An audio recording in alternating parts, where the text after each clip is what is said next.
Hola chicos, he cambiado un poco de fondo. Esta es la segunda parte de la clase.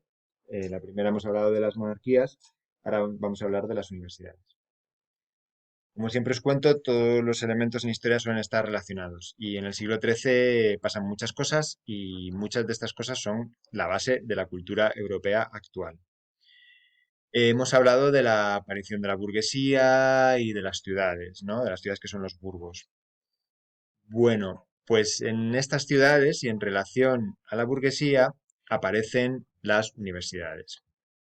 Las universidades que ya habían aparecido en el mundo árabe anteriormente, aparecen en Europa en el siglo XIII y están vinculados al deseo de los burgueses de que sus hijos tengan una educación que no tenga que ver con los monasterios y con el clero, que eran hasta ese momento los únicos que podían educarse. Los burgueses, como hemos visto, eh, no tienen, no son nobles, no forman parte del clero y, por lo tanto, pues quieren aspirar, la única forma de aspirar a tener una vida buena, a tener dinero y estar bien, pues sería tener conocimientos. Y entonces las universidades es donde se pueden adquirir estos conocimientos.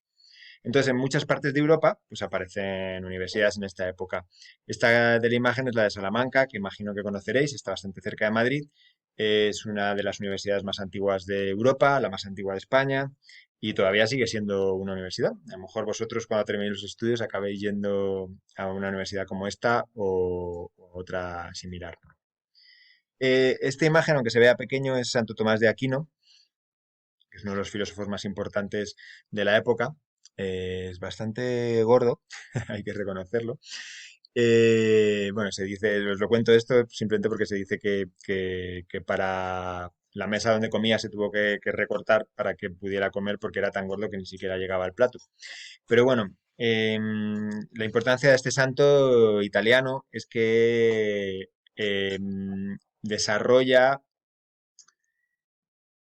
habla de la importancia de desarrollar la razón o los conocimientos dentro siempre de la fe cristiana. No vamos a salirnos de la fe cristiana.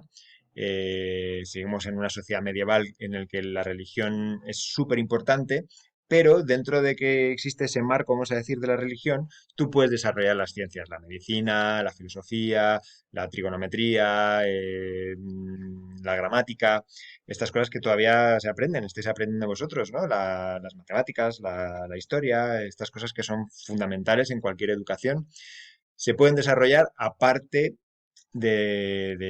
sin que sea solo o exclusivamente hablar de Cristo, de su pasado, de las Sagradas Escrituras. No, somos cristianos todos, pero podemos estudiar eh, pues las ciencias, ¿no? A Platón, Aristóteles y todos los filósofos del pasado.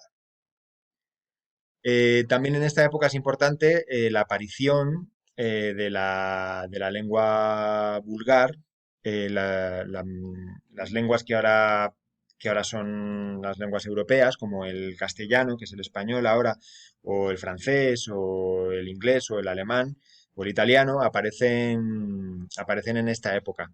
Ya la gente ya no se entiende en latín, el latín se ha ido durante siglos y siglos deformando y entonces da lugar pues a las diferentes lenguas europeas y a un montón de escritos y de literatura y de obras en estas lenguas. Por ejemplo, vamos a estudiar en clase la chanson de Roland y la- la- el- las obras del rey Arturo, ¿vale? Pues bueno, pues eso es un poco lo que os quería contar. Eh, Nos veremos en clase, voy a ver si lo consigo. Nos veremos en clase y tenéis que hacer el cuestionario y en clase trabajaremos un poco todo lo que hemos visto en este vídeo, ¿de acuerdo? Cualquier pregunta me la hacéis cuando me veáis en clase. Espero que tengáis muchas y cosas interesantes que decirme y entonces así las clases pues vamos aprendiendo todos, ¿de acuerdo? Un saludo y espero que os vaya bien la semana.